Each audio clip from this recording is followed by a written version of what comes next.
Alright, so this would be the third part of the Zorki 1 CLA tutorial, or whatever it is. And I initially said it would be the reassembly phase, but I decided I would go a bit more in depth with the replacing of the curtains and with the mounting of the shutter, so getting the shutter crate back into the camera, sort of a step-by-step with further explanations, because it's actually a tricky thing to do, at least when you do it the first time. After, I don't know, 10, 15, 20 cameras it gets easier, but at the beginning it's quite tricky. Anyway, I decided to make a jig, so a sort of contraption to help me out with gluing the curtains as straight as possible. Now this is just a draft. It's 3D printed, but something didn't go according to plan with the 3D printer, and it's very deformed. I don't know why. I'll further investigate, but it was only an initial design that I'll have to modify a bit. The idea is that I need, let's call it a bracket that keeps the drum and rollers in place, keeps the assembly still. Of course, that means that it must not wobble like this, but I designed the holes to be precisely of the diameter of the shaft, and for some reason the printer had some error and I ended up with very small holes that I had to drill, and I used the first drill that I found just to make a point, so it's not a workable example. So this bit, so the assembly, must be fixed in position with no possibility of movement like this. It needs to be totally still, just as it would be inside the crate. My first thought was to get a broken camera and chop the crate, so get rid of the bits that I don't need and make this regluing of the curtains somewhat inside the camera, but that would kind of defeat the purpose, not to mention breaking down a possibly fixable camera. Alright, so this is the first thing. The second thing, this side of this bracket is open, so I can take this out, and I also designed a little thing that would imitate the gear that locks these two in place. So it's a disc, it has a pin, the pin engages in that slot, and once this thing is in position, if I keep the rollers fixed, the drum can only move from here to here. So it's imitating perfectly the way it would behave inside the camera. Likewise, if I keep the drum fixed, I can rotate the rollers only from here to here. And I'm not totally sure how this will help me, but I'm pretty confident that at some point I will find it useful. And I also designed a little hole in there, and I had a needle, yes, so I can poke a needle, okay, it's inside, through the hole. So now the whole thing is locked, the whole thing meaning these two rollers. And I think I should also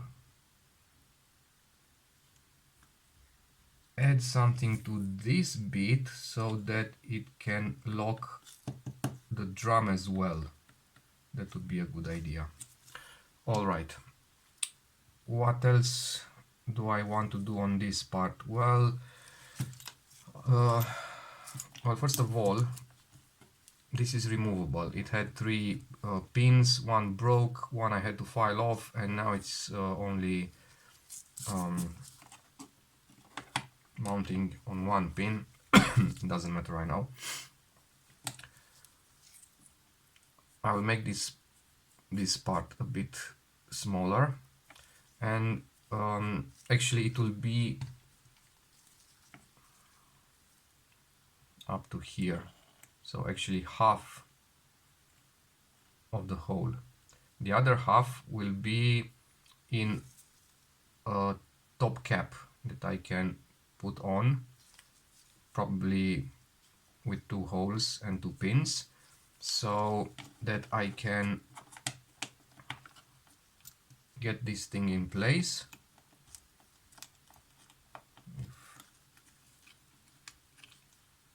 Come on.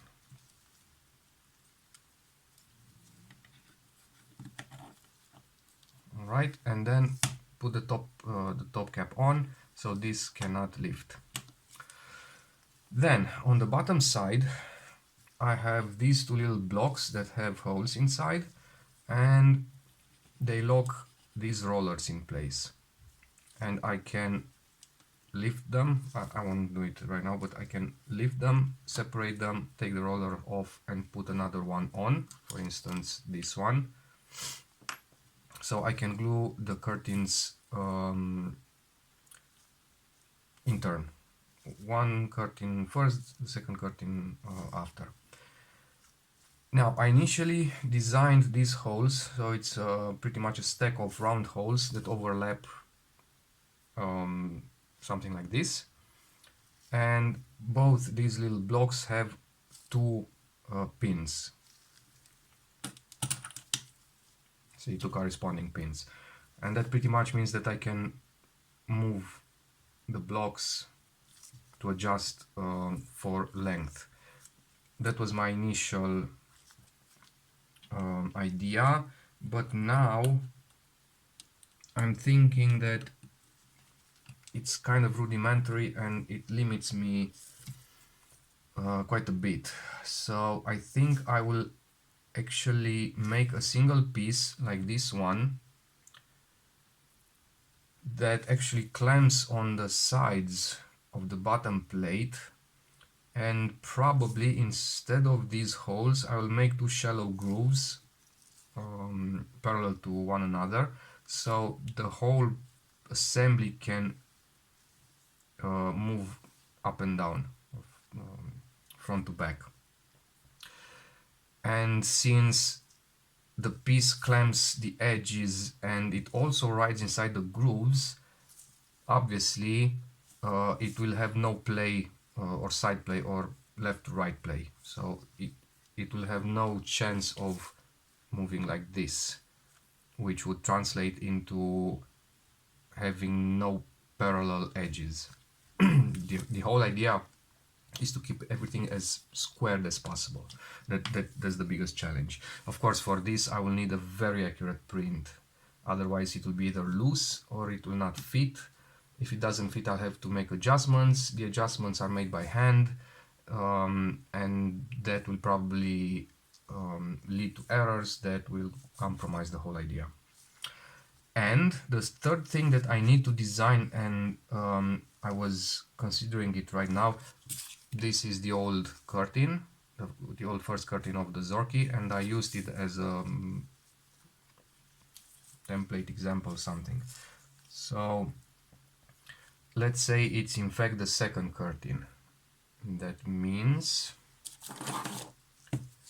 that I would have to stick it to the drum, and the drum will have its available motion.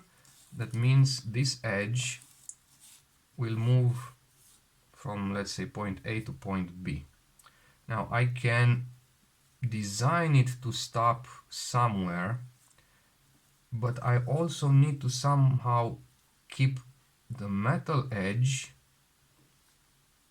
in a fixed position that is totally parallel to the shaft of this, and obviously to the shaft of this roller. And I will make some sort of a very small block that also rides on the edges and within that same groove that will be made for this contraption, and it will have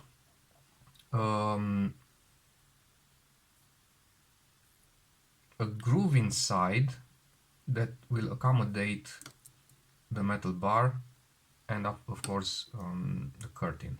So it sits inside. I will come with a very shallow, let's say, top plate, like something like this on top. I'll see how I can make the two pieces clamp together, and then the whole thing will be able to move like this. And maybe it's a bit overkill, but I think that will make this whole gluing of the curtains super easy and super predictable, because that's very important. It's extremely frustrating to get everything back together and see that the edges are canted. It pretty much means take it all apart again, unglue them from wherever, make the corrections. It's not a good thing to happen. And this in theory will guarantee me straight squared edges every time. Alright, and what else I really want to do is make it modular. So I have a bottom plate and I have a bunch of bits, so a bunch of different drum jigs, curtain jigs and roller jigs. I'll have a set for Zorki 1, I'll have a set for Zorki 4, maybe I'll have a set for Zorki 3. This is Zorki Fed 3. This most probably has Fed 2 shutter. I'll have a set for Fed 2, which is a common camera, and so on, that I simply take out and swap. So everything will have to have little pins that need to match with the holes of the bottom plate. And I guess that would be the nicest thing, to have interchangeability, like these little keys. This is for shutter adjustment of the Zorki 4, and this is a slice of a similar adjuster for the Fed 2. It only has 2 prongs. That will or would work on the Fed 1 as well if it didn't have this bit that is riveted in place. So because of that I cannot fit the key. That will make adjusting the shutter a bit more tricky. Alright, so that's the story of my curtain replacement jig. Still a very crude and unfunctional prototype, but I think the idea is good and I will pursue it further. I'll probably change the 3D printer. This one obviously has some problems with printing this kind of things. This edge is totally curved. It's curved like this. These are not straight. The 3 holes did not match, so the little holes didn't fit. It was a disaster. But as a proof of concept, I think it worked pretty okay, and I will use it as a starting point for refining and making slight design changes and so on until I have a working product. And when I do, I'll probably I don't know, post the STL somewhere, so whoever needs something like this can print one. Okay, the next part of the video will be replacing the curtains the old-fashioned way.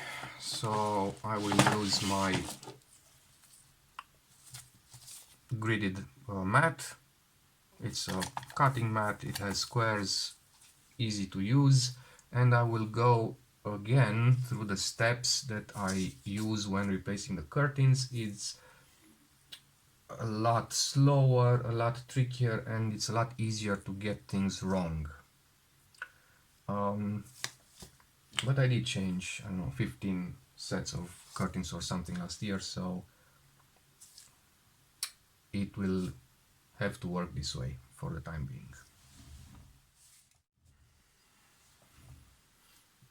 So I got the first curtain ready. I actually had a piece of curtain material that was cut at some point, I think when I was doing a Fed 1, and I accidentally cut it too short, so I didn't keep in mind that it had to overlap the metal edge. And I decided to reuse it now because the difference is of about 3 millimeters, I think. So that shouldn't matter because the first curtain is glued to a roller, and as long as I don't take it all the way around, it will still have enough material to clear the film gate. So I glued the metal bar and I got one row of stitching, not perfect, quite okay, I'd say, except for this one that is a bit more slanted than the rest, but it doesn't really matter. It's just to keep it more or less originally looking. You can get away with it without the stitching, so it's not a mandatory step. Alright, this is the strip that I cut for the second curtain, which is longer, but in fact this is the entire length of the sheet of material that I have, and I calculated that it would be enough for a pair of first and second curtains. Now, the second curtain is the one that it's glued to the drum, the big drum, right? So the attachment point and the length must be identical to the original. One problem is that the original is in a very rough shape, so it's not really the best scenario. I did measure it a couple of times. I always get the same measurement, the 95. Hopefully it's fine. Anyhow, so I have the long strip. First step is to glue in the metal bar, and I'm using my grid mat to get the strip of curtain material straight to one of the two orientations, and then glue the the edge so that it's perpendicular to the long axis of the material. Alright, and now I can measure and cut for the correct length. I have 95. 95 is here, so this is approximately where the cut will be made. In order to have a clean cut so the blade doesn't slip, I like to cut through masking tape. So we have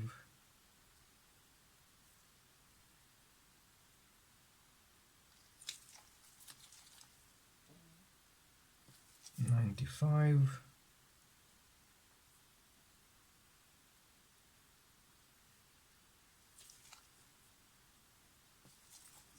95, and I usually draw a line and then recheck the edges of the line. So on the left and on the right side, 95 sharp on the outer edge, let's call it outer edge, and 95 sharp on the outer edge as well. So I will cut here.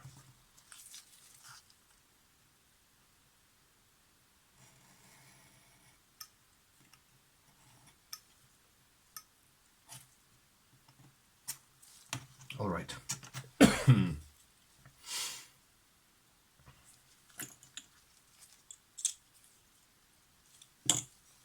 Now, if I take the old one and superimpose it, so roughly, that's one end, and the other end falls on the line. So that is correct. If I was to measure, or is it if I were to measure the length of the remaining piece, it is 82.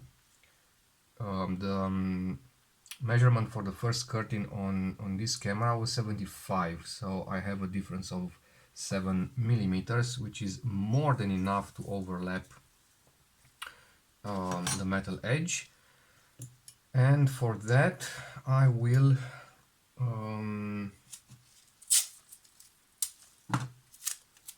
put a little sticker.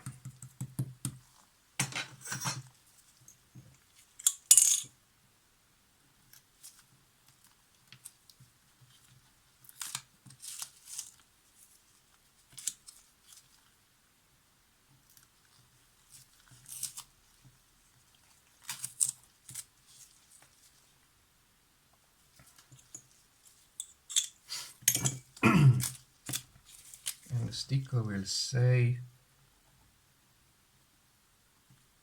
Zorki 1, first curtain,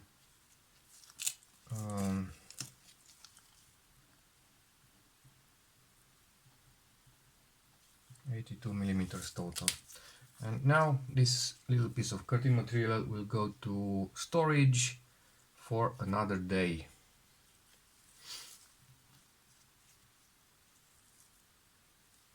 All right, now for this one, next step is to get some stitching done. Also the edge, now this glue that I'm using, B7000, is I don't really like it, because I mean it has its advantages, but I did put glue on this side, and yet it's like it won't stay pressed down. I would have to, I don't know, keep it under pressure for some time, which I will not do now. I'll get the stitching done, and then I'll probably try to put both curtains under something heavy and leave them like that until tomorrow, and hopefully the glue will dry in that flat position. Anyhow, for the stitching I use two suture silk threads. So this is a 3.0 or 3/0 silk suture cord or wire, or how is it called? This is one, this is the other, and I'm trying to do a double stitch, double something. It's the one of the techniques used for leather stitching. and I will start it off, and then I'll finish it under my loops with headlamp, so a source of light, so I can see exactly where the needles go through. Pretty much take the first needle and go through from one side to the other as close to the spine, to the metal bar as possible, and quite close to the edge of the material. So I will go like, I don't know, it's a bit under 1 millimeter, I think, from the edge.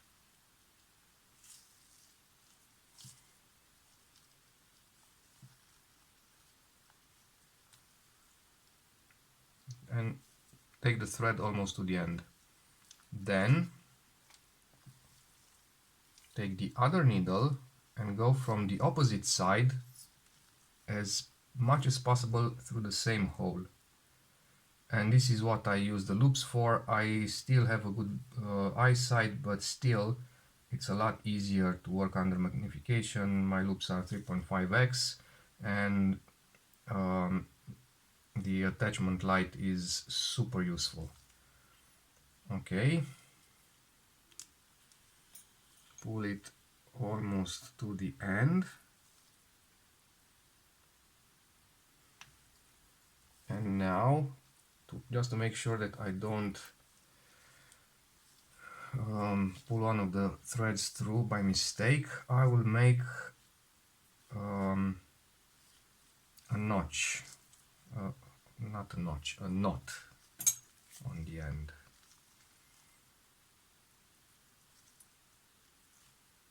There are probably easier ways to do this, but I'm not really very good at knotting things. Okay, so this is one.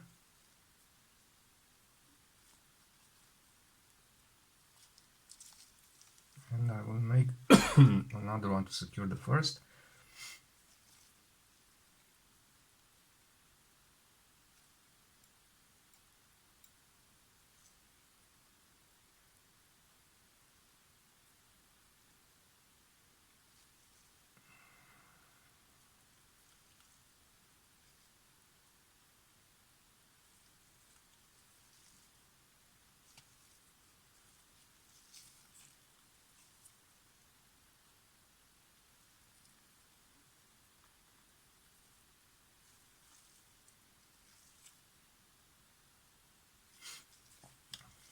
Alright, and in order for the knot to remain in order for it not to unwind or unknot itself, I will use a little bit of super glue right on the knot itself. Now that little bit of super glue will migrate through the threads and it will lock them in place, so no chance of it unraveling. And then I will just trim the ends, and that should be fine. And now we can start stitching.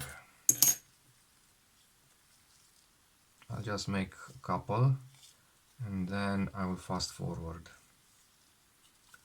So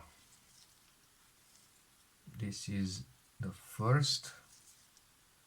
I will go somewhere around here. You'll have to try to make the spacing as symmetrical as possible.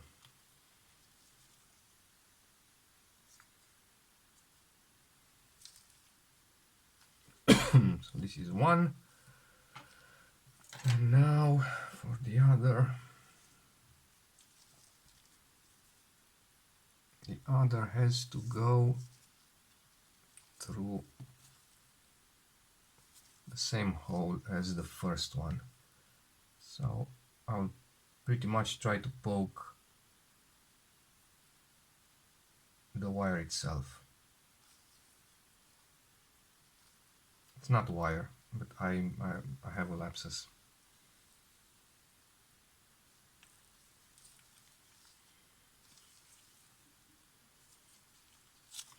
Now this white thing that is now visible is actually the glue. So the glue got pulled through the hole.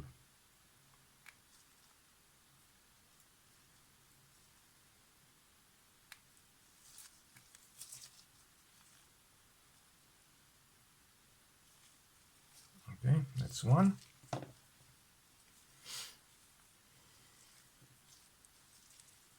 Always with the thread on top.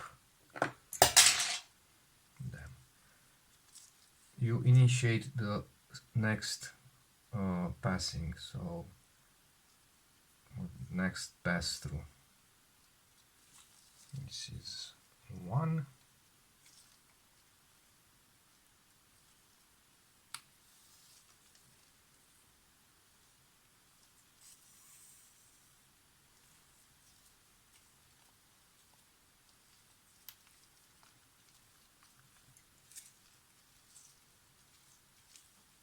This is the other.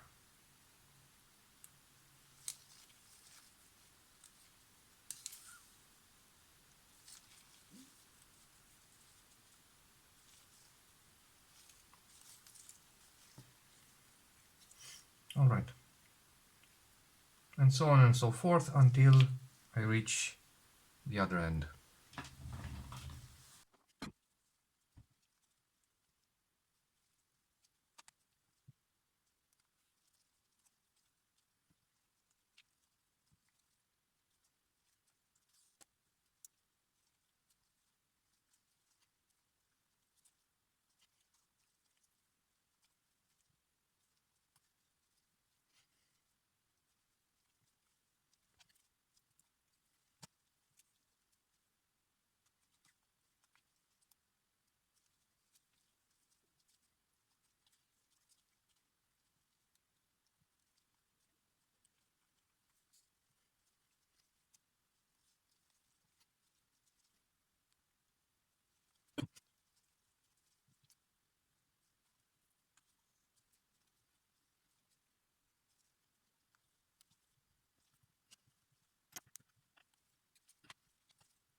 All right, so there you have it. Not bad, actually a bit better than the other one. The end was not as easy as I expected, because the glue between the layers put such force on the tip of the needle. It's not actually force, but a drag. It was more like a drag, that it actually unglued this part. So when going with the needle through, the tendency was to separate the two layers. So I will add a bit more.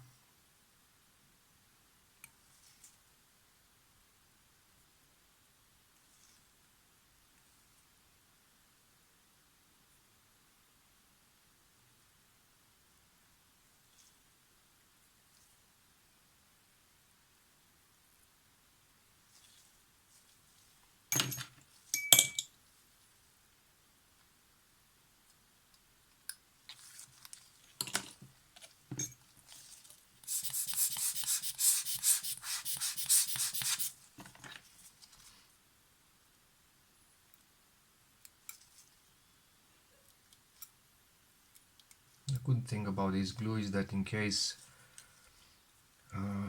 you need to actually unglue the curtains and redo them, it is very easily. I mean, you can strip it clean as if it was never glued on the rubber side. On the other side I haven't tried, but I always glue on the rubber side. Alright, and now I should just leave them to completely dry or set under something that's heavy enough to make a good flat surface.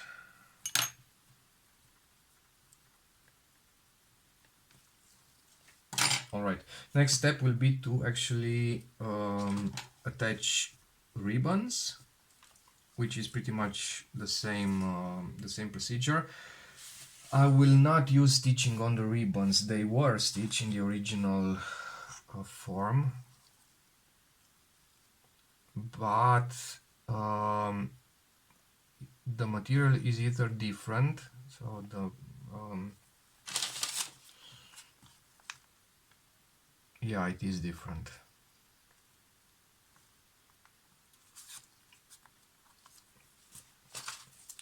I don't like to stitch them.